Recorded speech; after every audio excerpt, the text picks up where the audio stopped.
Boa noite, amados irmãos. Cumprimento em nome de Jesus Cristo cada um de você que está aqui nessa noite.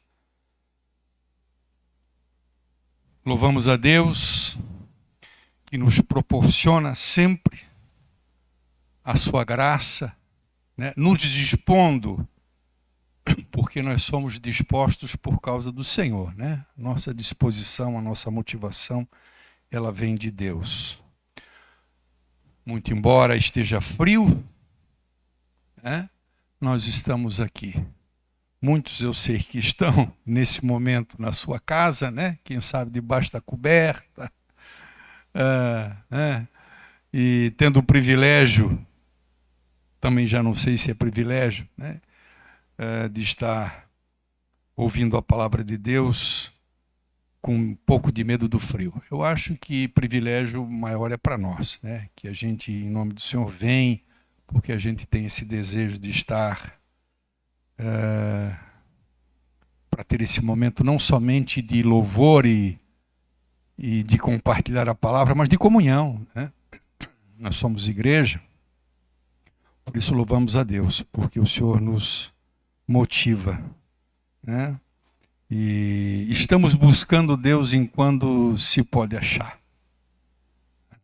Vivemos um tempo que ainda temos as portas abertas, temos liberdade ainda em nossa nação de ouvirmos a palavra de Deus e pregarmos o Evangelho com liberdade. Não sabemos até quando nós teremos esse privilégio. Quero abrir com vocês Colossenses capítulo 1, versículo 9. Semana passada eu, infelizmente ou felizmente, digo felizmente porque nós tivemos aí, demos a oportunidade para o diácono Romualdo trazer uma palavra, mas eu fiquei impossibilitado de poder estar na igreja. Aliás, eu estive na igreja, vim ao culto, só não preguei, porque fiz uma cirurgia na boca, fiz um implante na quarta-feira mesmo. E aí não pude pregar, porque aí não tem como, irmão? Mas vim para a casa do Senhor, vim para prestigiar o nosso irmão, que trouxe uma palavra abençoada, o irmão Romualdo. Versículo 9 desse primeiro capítulo da epístola do apóstolo Paulo aos Colossenses, diz assim: por esta causa ou por esta razão, nós também, desde o dia em que ouvimos ou em que o ouvimos, não cessamos de orar por vós e de pedir que sejais cheios do conhecimento da sua vontade, em toda sabedoria e inteligência espiritual, para que possais andar dignamente diante do Senhor, agradando-lhe em tudo, frutificando em toda boa obra e crescendo no conhecimento de Deus, fortalecidos em todo o poder, conforme a força da glória de Deus, em toda paciência, em longanimidade, com alegria. Hoje nós vamos mergulhar um pouquinho nos versos 10 e 11, visto que na última oportunidade, quando nós nos encontramos, nós falamos um pouquinho sobre a atitude do apóstolo Paulo, pelo fato dele ter constatado que Deus havia iniciado uma obra maravilhosa. num lugar chamado Colossos, e ali salva algumas pessoas. E chegou aos ouvidos de Paulo, o prisioneiro do Senhor, que Deus estava gerando fé naqueles corações, fé em Jesus Cristo, e também havia colocado amor dentro do coração daqueles irmãos. Paulo entende, portanto, que a obra havia sido iniciada através da fé e através do amor. Dois vestígios infalíveis de alguém que se torna uma nova criatura: manifestar fé efetivamente em Jesus Cristo e manifestar amor, né, uns para com os outros. Então Paulo não sossega. Paulo não se dá por satisfeito.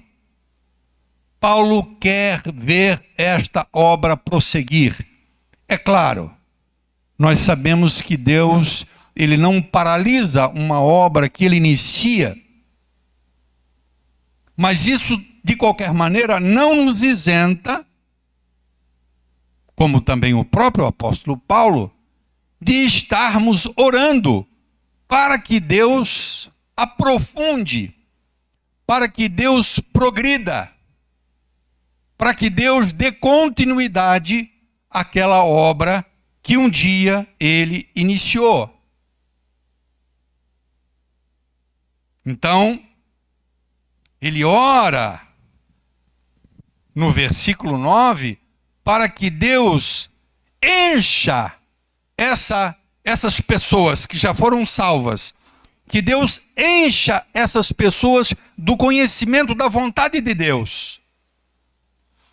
E que esse conhecimento da sua vontade seja a este conhecimento adicionado sabedoria e inteligência espiritual, ou discernimento. E nós explicamos isso, né? Nós não vamos repetir.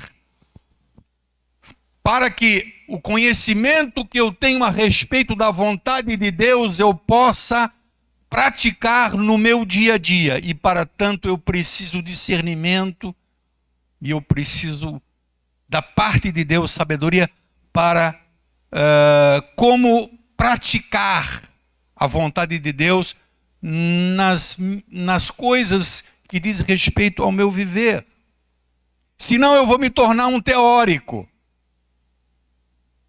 Conheço a vontade de Deus, mas não a pratico.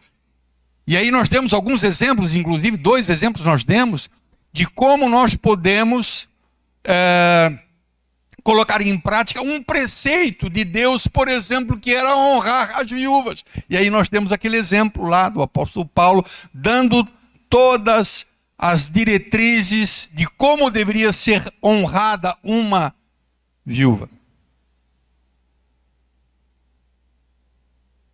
E aí nós vimos justamente nesse versículo 9, digamos assim, as ferramentas que Deus nos dá para que a gente possa viver dignamente. Porque é assim que inicia o versículo 10. Olha, eu estou pedindo isso para Deus, eu estou pedindo, no versículo 9 ele diz, eu estou pedindo que Deus dê conhecimento da vontade dele para vocês, no coração de vocês, que ele dê sabedoria para vocês colocá-la ela em prática. Para que isso? 10. Para que vocês possam viver dignamente. Para que vocês possam ter uma vida digna de um filho de Deus. Porque alguém diz assim, bom, mas eu preciso ser um religioso para viver uma vida digna. Essa aqui não é uma vida digna de simplesmente um homem honesto. Essa vida digna aqui, viver dignamente, é viver uma vida digna de um filho de Deus, que é luz no mundo, que é sal na terra. Então Paulo, ele pede isso para Deus, que Deus conceda essas duas coisas, esse conhecimento da sua vontade, esse conhecimento da sua palavra em sabedoria, porque sem conhecer a vontade de Deus, sem o verdadeiro conhecimento da palavra de Deus, será impossível nós vivermos como Deus quer que a gente viva. Nós temos que fazer uma diferença gigante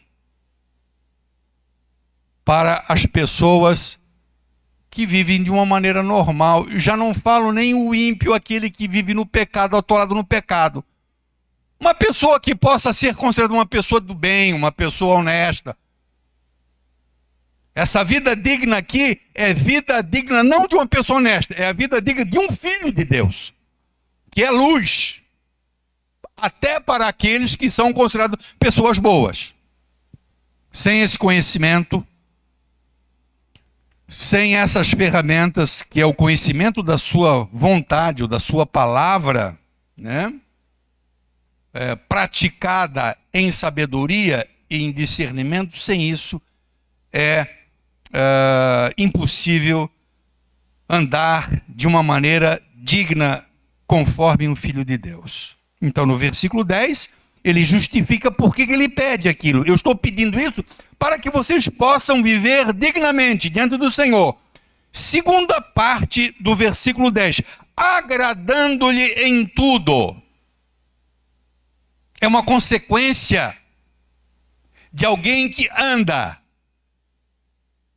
dignamente ou conforme o que espera Deus ou requer Deus de nós, né? Essa vida digna de um filho de Deus. Se nós andarmos dignamente, consequentemente, nós agradaremos o nosso Senhor. Não existe outra maneira de nós agradarmos a Deus se nós não obedecermos a sua vontade, se nós não obedecermos a sua palavra.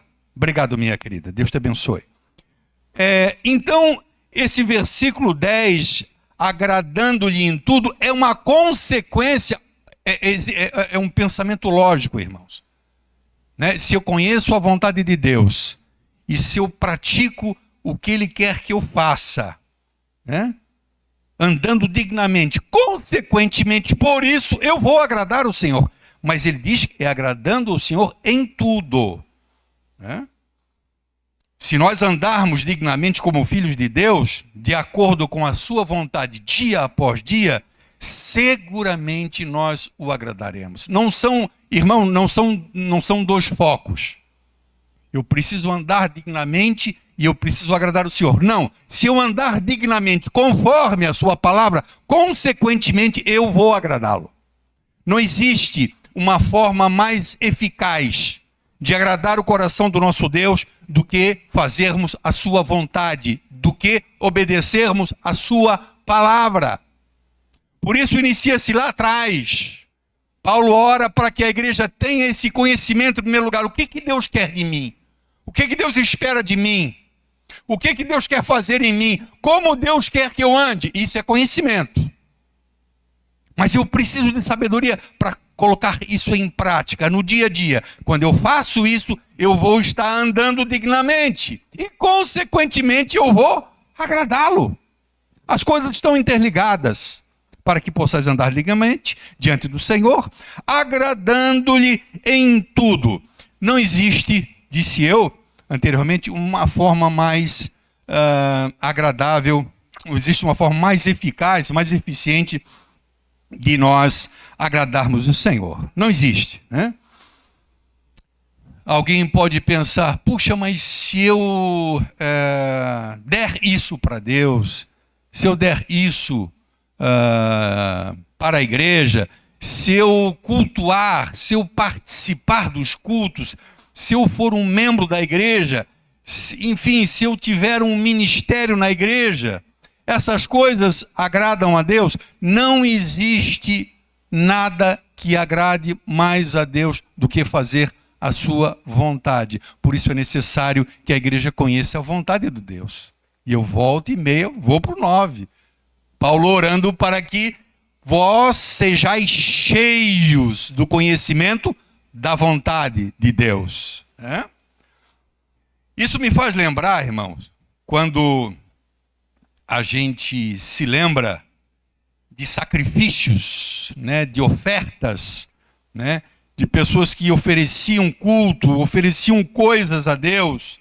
E eu me lembro do profeta Samuel. E me lembro também de Saul. Não sei se você se lembra essa passagem, que está ali em 1 Samuel, capítulo de número 15, né? E Deus deu uma ordem, houve um confronto entre Israel e os amalequitas, se não me engano, e Deus dá a ordem através do profeta, disse, olha, é para matar todo mundo, os animais, essa é a minha vontade, não sobra ninguém. Essa era a ordem de Deus, né? E aí, Saul, ele vence os amalequitas, ele faz em parte o que ele tinha que fazer, mas ele pega os animais, boa parte dos animais, e vai oferecer em sacrifício a Deus. E aí, ele é repreendido pelo profeta Samuel. 1 Samuel capítulo 15 e versículo de número 22.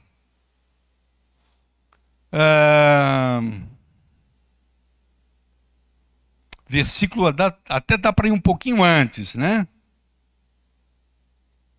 Quando ele começa a repreender o rei Saul pela desobediência, dele ter poupado alguns animais para oferecer em sacrifício a Deus, e a ordem era para matar tudo.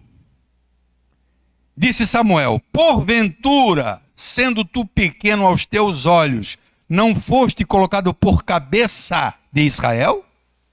O Senhor te ungiu rei sobre Israel. Quer dizer, ele está dizendo assim, mesmo quando você se considerava um Zé Ninguém, que você achava que não tinha condição de ser rei, Deus te ungiu para ser rei.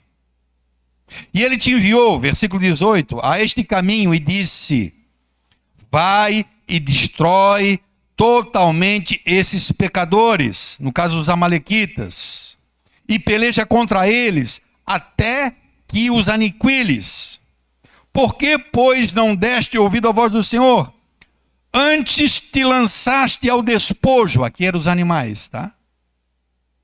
E fizeste o que parecia mal aos olhos do Senhor? Então disse Samuel, versículo 20, atendei, dai ouvido à voz do Senhor. Então disse Saul a Samuel, perdão, antes dei ouvido à voz do Senhor, e caminhei no caminho pelo qual o Senhor me enviou, e eu trouxe Agag, rei de Amaleque, e os amalequitas, e eu destruí totalmente. Versículo 21.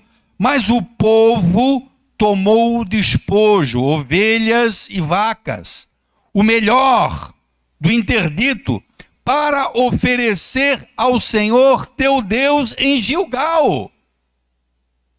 Quisemos agradar a Deus, quisemos oferecer um sacrifício. Porém, Samuel disse, tem porventura o Senhor tanto prazer em holocaustos e sacrifícios, como em que se obedeça a palavra do Senhor? Não existe maneira melhor de se agradar o Senhor do que se obedecer à sua vontade. Não adianta nós querermos agradar o Senhor com algumas coisas, mas, por outro lado, sermos desobedientes à sua palavra. Eis que obedecer é melhor que sacrificar, e o atender melhor é do que a gordura de carneiros. Porque a rebelião, se voltar contra Deus, quer dizer, desobedecer a Deus, é como o pecado de feitiçaria. E a obstinação é como iniquidade e idolatria. Porque tu rejeitastes a palavra do Senhor, ele também te rejeitou a ti, para que não sejas rei. Essa lição que nós tiramos nesse texto é realmente muito forte, muito profunda, né? Porque muitas vezes a gente vai pretender, né, fazer alguma coisa para agradar a Deus, tentar dar algo para Deus, né, como se Ele precisasse. Por outro lado, a gente o desobedece em outras coisas, né? Ninguém foi mais religioso do que o próprio povo judeu, os hebreus. Ninguém, né, ofereceu tanto sacrifício e aquelas festas, né? A lei pertencia, a lei mosaica, né, aos hebreus, aos judeus, né? E nós vemos Deus mostrar uma grande insatisfação, não obstante tudo aquilo que eles ofereciam a Deus a nível de ofertas, de culto, de festas, como que querendo agradar a Deus, mas a vida era torta. Então Deus os repreende. E isso nós vemos também ali em Isaías, né? Quando olhamos para o texto de Isaías, capítulo 1, é um texto bem forte também, e esse texto fala com a gente, irmão, né?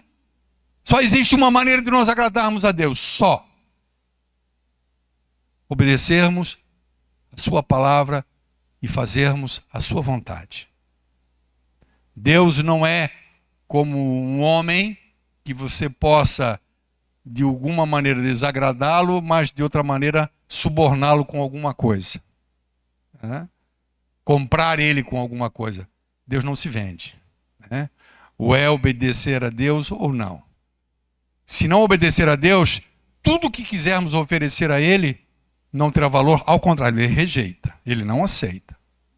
Isaías, capítulo 1, versículo de número 10, diz assim: ouvi a palavra do Senhor, vós, poderosos de Sodoma, dai ouvidos à lei do vosso Deus, ó povo de Gomorra.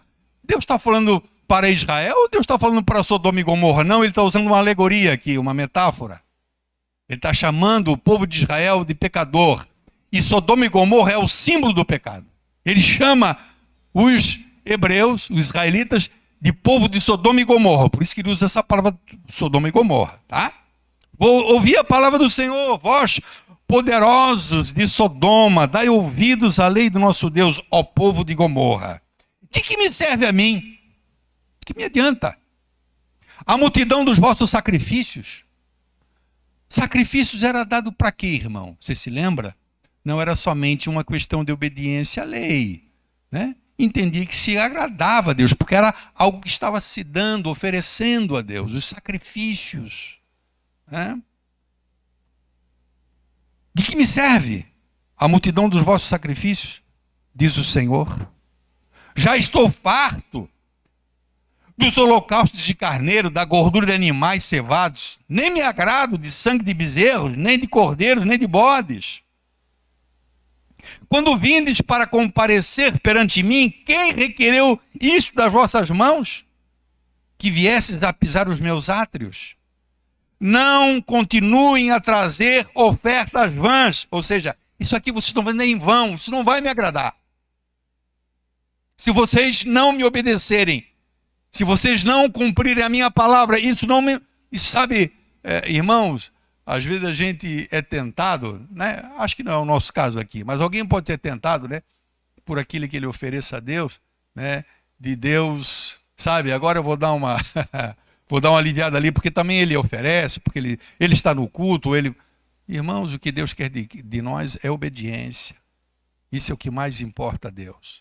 Claro que existem outras coisas que Deus se agrada, claro, mas se não houver obediência, esses sacrifícios para ele, olha, eu não quero, não tragam mais. Versículo 13, não tragam mais essas ofertas. O incenso para mim é abominação. Por que? Se foi ele que instituiu o incenso, irmão. Não foi Moisés. Não foi Moisés que instituiu o sacrifício, foi Deus. Deus disse, olha, para mim vai ser um aroma suave. Esse incenso, aquele sacrifício que vocês vão oferecer, aquilo vai chegar para mim, né, aprazível, cheiro agradável. Agora ele diz, eu não suporto mais, não tragam mais ofertas vãs. O incenso para mim é abominação. As suas luas novas, os seus sábados, irmãos, a convocação das assembleias. Sabe o que no nosso contexto seria a convocação das assembleias, irmão? Culto. É como se Deus, eu não suporto mais o culto de vocês. Eu não suporto mais o louvor que vocês fazem. Eu não suporto mais a música que vocês cantam em cima do púlpito, porque a vida de vocês está toda torta. É isso que Deus está falando para os hebreus, através de Isaías. A convocação das assembleias. Eu não posso suportar iniquidade, ou seja, pecado, com reunião solene. Não é o nosso caso. Mas muitos religiosos, né, eles se satisfazem, eles têm a consciência dele tranquila, por quê? Porque eu fui lá naquela reunião no domingo, né? Porque eu fiz isso, aquilo, fiz uma ofertazinha ali, que muitas vezes não paga nem um picolé, né? Que é quase a esmola, né? E ele fica com a consciência tranquila, porque, bom, essa parte... Isso é abominação. Se a nossa vida não está de acordo com a palavra de Deus, se nós não estamos cumprindo a vontade dele, Paulo disse, eu oro a Deus, para que vocês sejam cheios do conhecimento da vontade dele. E vocês possam colocar isso na prática. Para que vocês possam viver dignamente, agradando o Senhor em todas as coisas. As vossas luas novas, versículo 14, as vossas solenidades, a minha alma as odeia.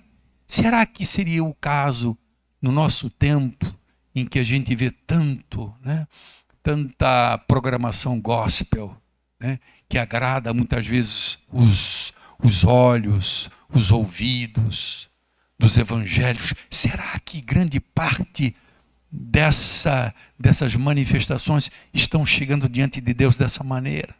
Será, irmãos? Tomara que não. Tomara que não. Tomara que as pessoas tenham pelo menos temor de Deus antes de subir em cima de um púlpito, de entoar um louvor, de pregar uma mensagem, olharem para a vida deles. A minha alma as odeia, já me são pesadas. Estou cansado de sofrer. Deus diz assim, eu estou cansado de suportar. Eu não posso mais escutar esse som de vocês aí. Eu não posso mais. É por isso, versículo 15, que quando vocês estendem as vossas mãos... Mas pastor, será que pode alguém que vai estar nessa condição aqui que o Isaías fala e estender as mãos... Tipo assim, sabe aquela coisa, irmão? Estender as mãos. Às vezes as duas mãos para cima. Amém. Quem faz isso com uma vida reta diante de Deus, uma vida digna, né? Mas quem faz isso, irmãos, muitas vezes para aparentar, né, uma santidade diante de Deus, chega dessa maneira. Por isso, quando estender as vossas mãos... Eu escondo de vós os meus olhos. E ainda que multipliqueis as vossas orações, não as ouvirei, porque as vossas mãos estão cheias de sangue. Pecado. Lavai-vos, purificai-vos, tirai a maldade dos vossos atos de diante dos meus olhos. Cessai de fazer o mal. E aí, claro, no 17... aprendam a fazer o bem. Qual é a vontade de Deus? Façam o bem. Eles faziam o mal e queriam cultuar a Deus. Queriam subornar Deus. Agradar, entre aspas, Deus com ofertas, com cultos e com sacrifícios. Deus não aceita. Não existe maneira mais apropriada e eficaz de agradar o coração do nosso Deus do que... Não existe maneira mais eficaz do que nós fazermos a sua vontade. No versículo 10 ainda, então nós falamos, ele ora, né, no versículo 9, para que Deus dê conhecimento a eles, né, em sabedoria, inteligência. Para quê? Para que vocês possam andar dignamente diante de Deus, agradando-lhe em tudo, frutificando em toda boa obra. Irmãos, como é que a gente anda dignamente? Na prática, como é que se anda de uma maneira digna de um filho de Deus? Frutificando em toda boa obra.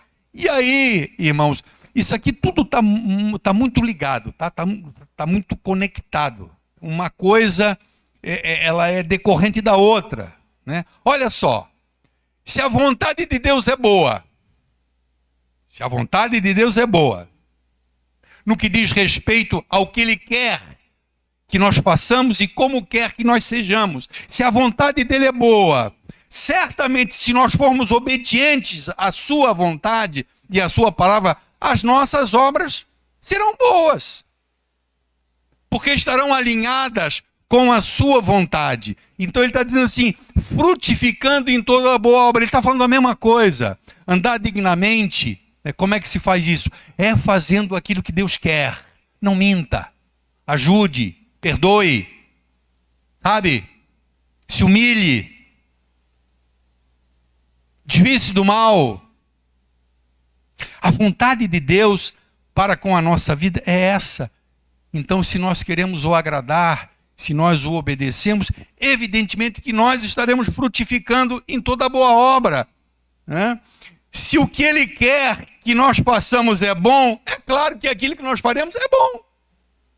Você acha que Deus quer alguma coisa ruim para você? Diferentemente do diabo? E aqui abre-se uma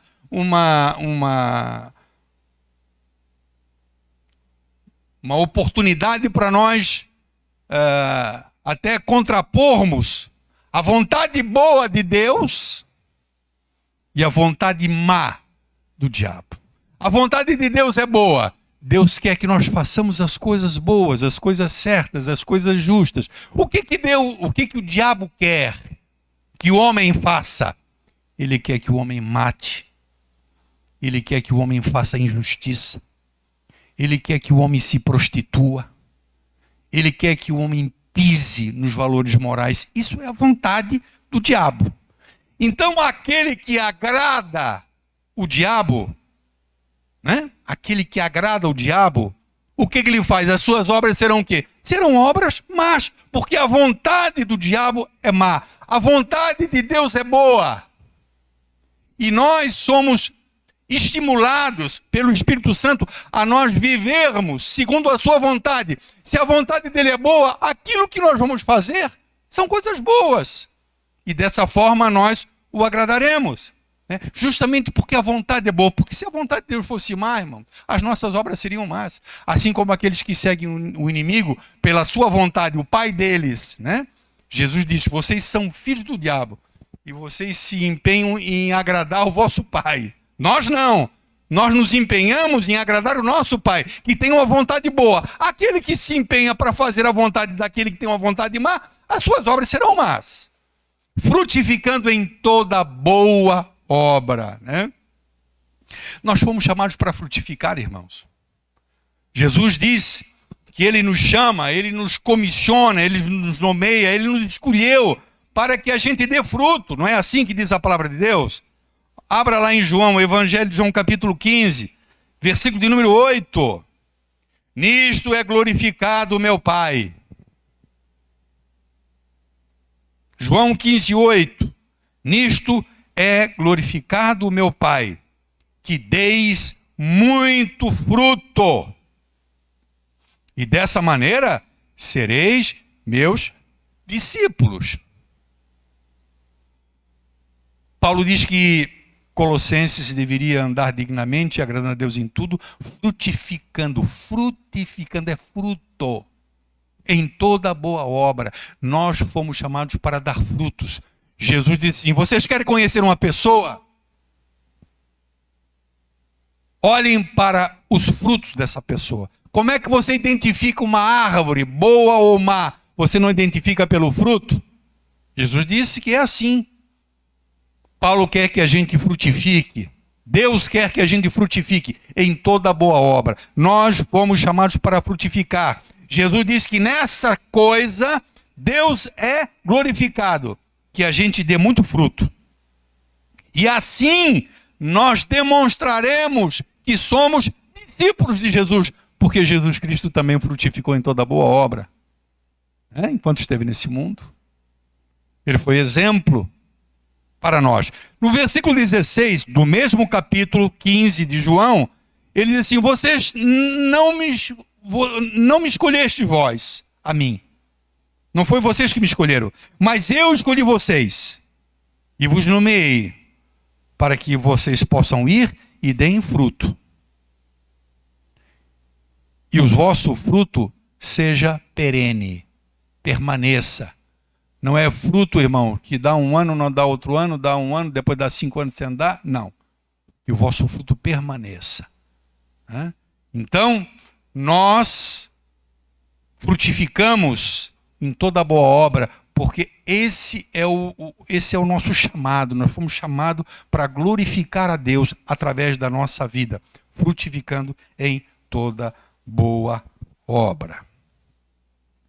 Depois, ainda no versículo de número 10, estamos ainda no versículo 10, né? Então falamos sobre andar dignamente, primeiro, agradando-lhe em tudo, segundo, frutificando em toda boa obra, terceiro, e mais, crescendo no conhecimento de Deus.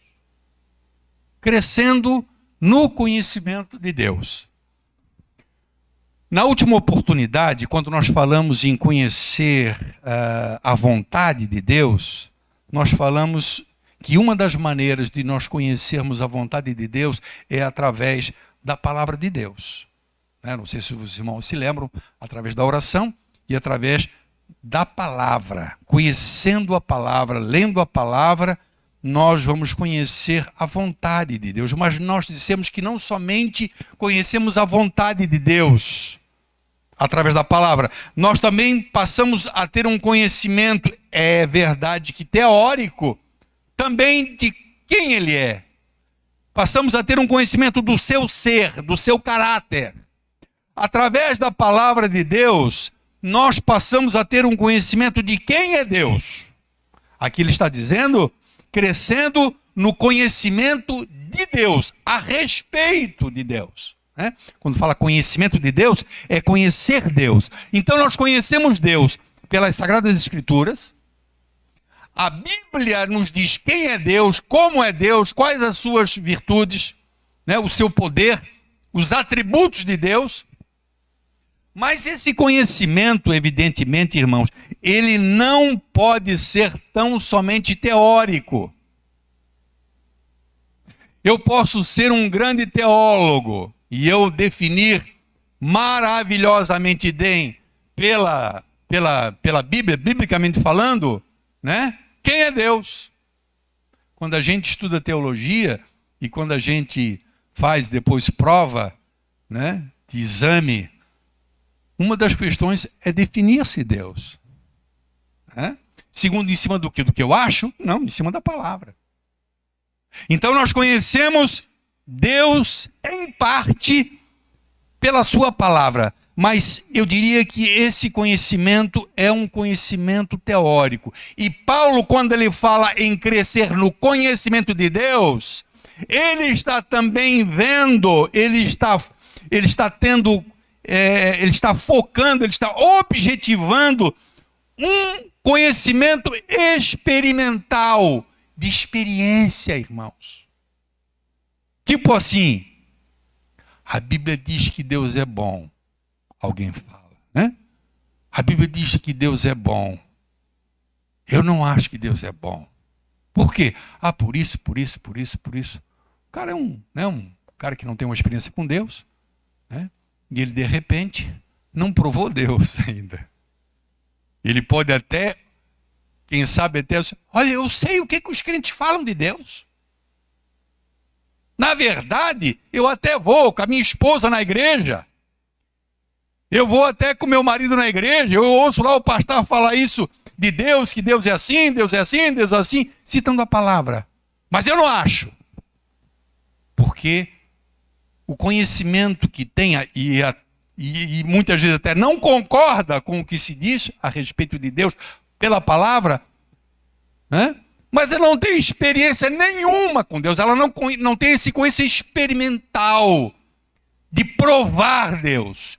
Quando Paulo diz que nós temos que crescer no conhecimento de Deus, não é somente crescer em conhecer a palavra, e a palavra me diz quem é Deus, mas é viver Deus e comprovar aquilo que a palavra de Deus fala a respeito dele, na minha vida.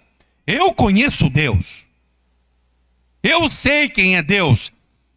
E Deus tem demonstrado na minha vida que Ele é o que a palavra dele diz que Ele é. Então é o conhecimento teórico e o conhecimento experiência, de ter uma experiência com Deus. Boa parte das pessoas, eu tenho certeza absoluta que eu estou certo no que eu digo.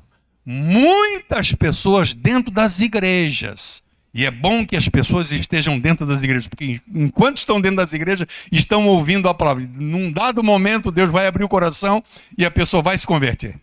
Mas muitas pessoas que estão nas igrejas ainda mal têm um conhecimento teórico. Ainda não provaram Deus. Ainda não constataram que verdadeiramente Deus é aquele que a Bíblia diz quem Ele é. Como Ele é. Tem uma passagem, e eu não sei se ela será bem apropriada, para mostrar o que eu estou falando. João capítulo 1. João capítulo 1, versículo de número 45.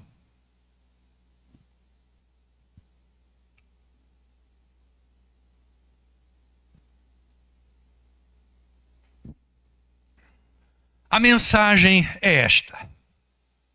A mensagem que nós vamos tirar desse pequeno texto é isso que eu estou falando. Experimentar Deus na vida. E à medida que a gente tem essa relação com Deus, a gente vai confirmando aquilo que a palavra de Deus fala a respeito dele. João capítulo 1, versículo 45. Filipe achou Natanael e disse-lhe: nós encontramos aquele a respeito de quem Moisés escreveu. Moisés tinha dito que em Israel iria se levantar um profeta, lá atrás.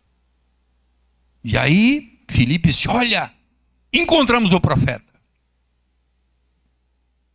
Achamos aquele de quem Moisés escreveu na lei. E os profetas também. Jesus de Nazaré, filho de José. Aí no 46, disse-lhe a Natanael: pode vir alguma coisa boa de Nazaré? Tipo assim, Nazaré não tem tradição de profetas.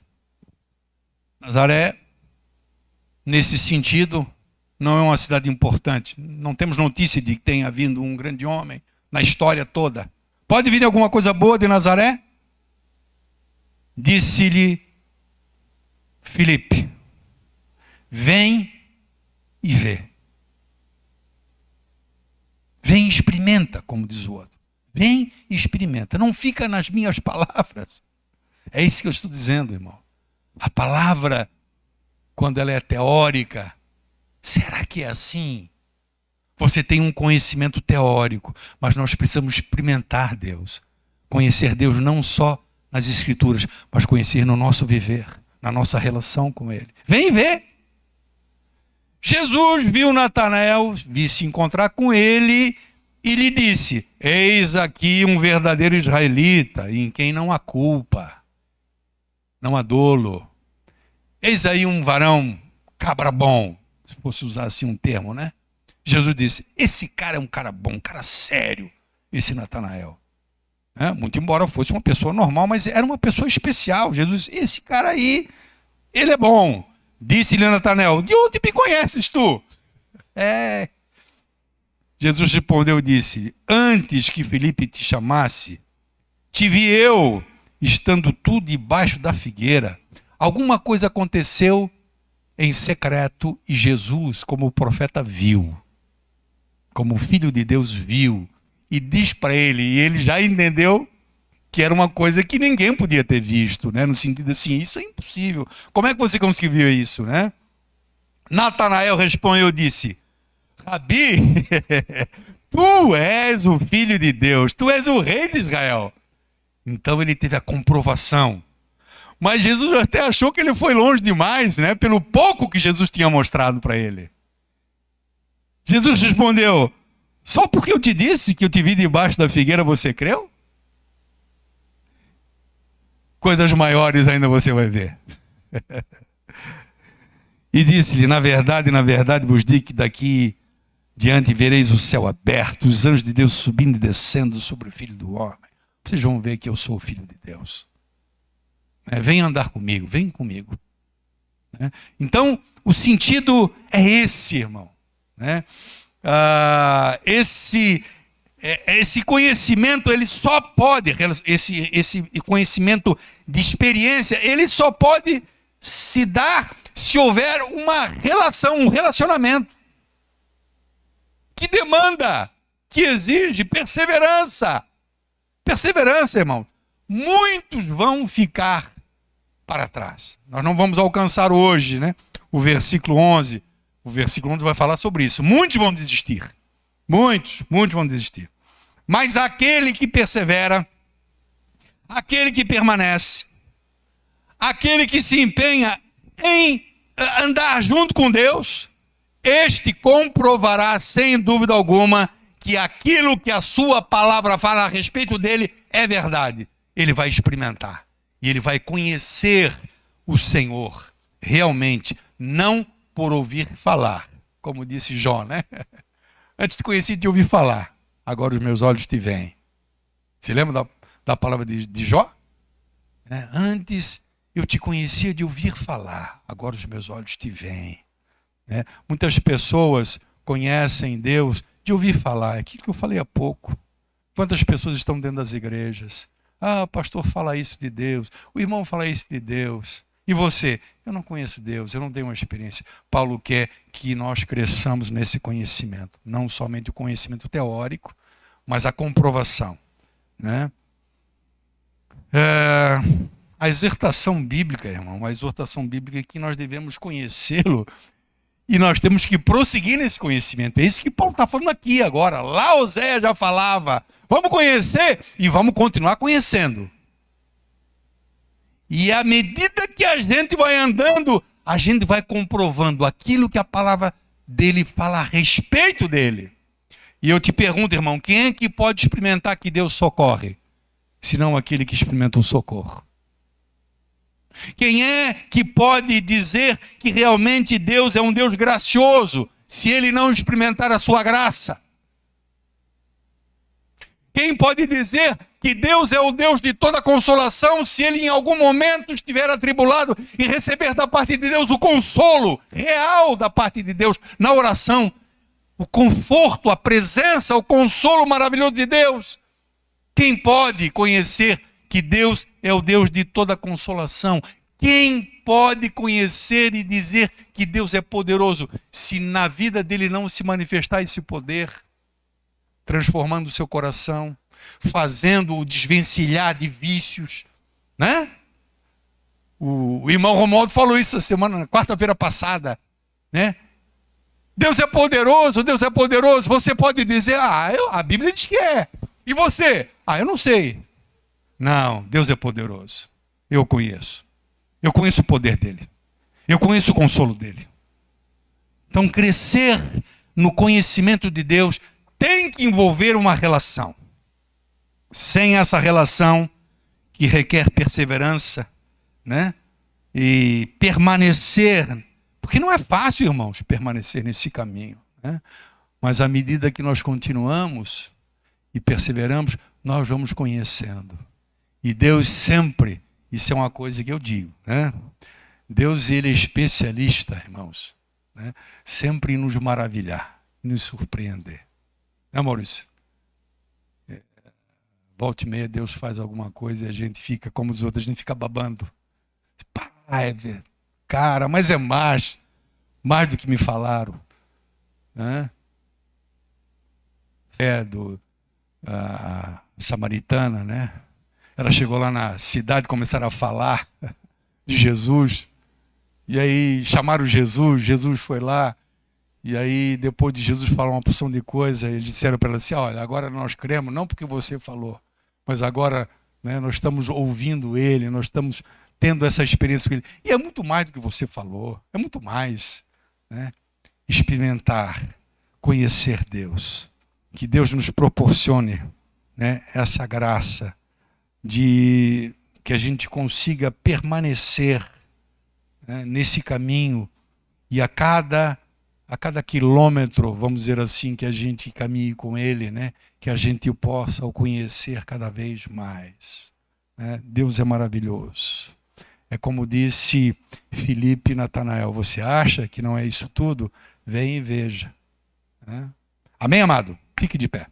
Semana que vem a gente continua. Eu ia entrar, mas aí nós vamos longe. Aí eu vou ter que falar sobre paciência, sobre longanimidade. E aí ele quer mais. Paulo quer mais. Paulo quer que a igreja seja cheia do conhecimento de Deus. Paulo quer que a igreja viva a vontade de Deus, né?